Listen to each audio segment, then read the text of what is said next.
The new fence at Israel's border with Egypt stands about 6 meters high, reaches far underground, and bristles with sensors and high-tech surveillance equipment aimed at stopping all would-be trespassers. Israel, which is surrounded by what it sees as hostile neighbors, has become an expert in border security, or put more simply, building walls and fences. What you see here along the Egyptian border is part of a bigger plan by Israel to surround its entire territory with a high-tech fence.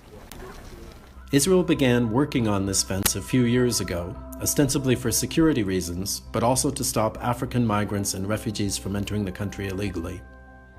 The formidable barrier, which was completed in 2013, all but choked off the flow of people, from more than 12,000 in 2010 to just a dozen or two per year now. Shahar Nachmani, an Israeli soldier who works at the border, tells me the fence is so high that would-be crossers need the help of another person to get over it, and typically a ladder too. Touching the fence activates an alarm.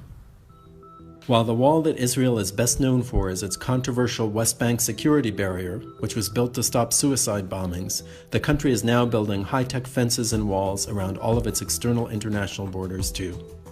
The aim of the project is to keep out what Benjamin Netanyahu, the country's right-wing leader, calls the beasts in the neighborhood, a reference to the Islamist and jihadi groups active in the Middle East.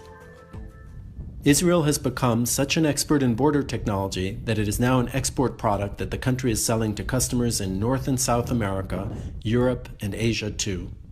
Elbit, Israel's biggest listed defense group, has built what it calls an electronic wall at the Arizona-Mexican border for the U.S. Department of Homeland Security.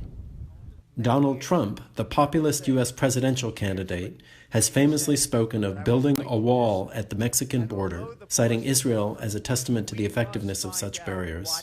But there is some evidence to the contrary. Israeli officials and local residents who live near the Egyptian and Syrian borders say that the new fences there have indeed put a stop to most illegal crossings. But what Mr. Trump may not know is that the West Bank separation barrier is notoriously porous. It gets crossed illegally every week by thousands of Palestinian workers and occasionally by violent attackers too. It has a number of gaps in it, which Mr. Netanyahu now says he wants to close. Raful Rofa, a Palestinian human rights activist who fought the building of a new section of wall near Bethlehem, tells me he has seen people using ladders, ropes, and other means to cross the barrier. Israel claims that the wall works. It claims that after building the separation wall, the number of attacks dropped drastically against it. On the other hand, I saw people jumping over the separation wall on several occasions. You cannot keep people locked up in a certain area without giving them an option to work and to fend for themselves. Israel Ziv, an Israeli security consultant, helped to build the West Bank barrier when he was in the military. He concedes that while walls can be effective tools for maintaining security, they are less good at stopping economic migrants dead set on crossing into a country. When we talk about the motivation of Palestinians, to come and get employment in Israel, they will dare to cross and they will invent new methods to cross. Of course, that the fence is useful, but not against all cases. And when there is a very strong need to come to find a job in Israel, I think that there are many that find those holes in the fence and succeed to go across. Mr. Ziv also says that a physical wall is just one part of a broader border security strategy that should also incorporate other tools and policies, including good neighborly relations. Even Elbit, who are building the border system in Arizona, say that physical walls and fences, including the most high-tech ones, have their limitations, and non-physical detection systems offer a more reliable solution.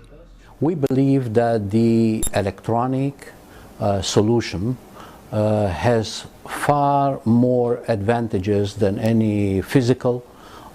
It does detect early, long range. The information is gathered from multi-sensors. Israel sees itself as a major high-tech power and a microcosm of a tougher world made more insecure recently by terrorism, the unchecked flow of migrants, and war.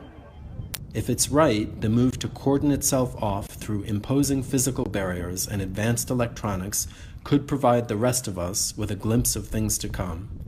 John Reed, Financial Times, at the Israeli-Egyptian border.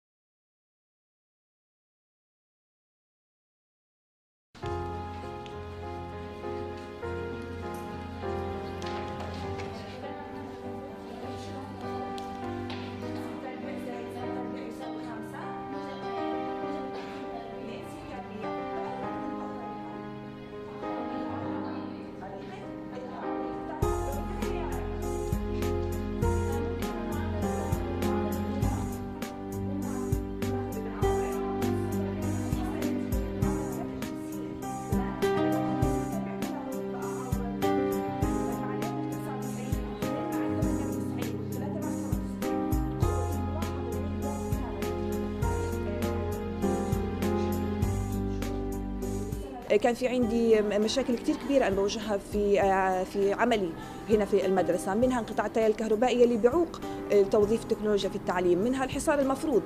طبعا أنا بسبب الاحتلال الإسرائيلي أنا منعت من حضور التكريمين اللذين أقيما في الضفة الغربية.